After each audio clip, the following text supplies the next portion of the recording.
In version 6.4 of Vault, you're now able to copy a schedule and make changes if you have more than one scheduled recording that you need done. In order to do this, you first need the proper permissions, so we'll go into Settings, Users and Groups, select the group we want to be able to copy schedules, and scroll on down to their rights.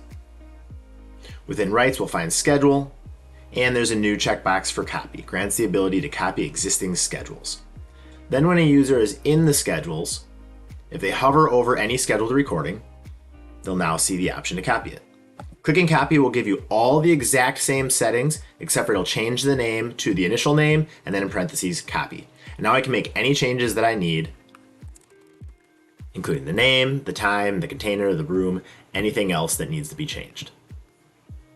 And when I hit Copy, we'll see it in our scheduled recordings.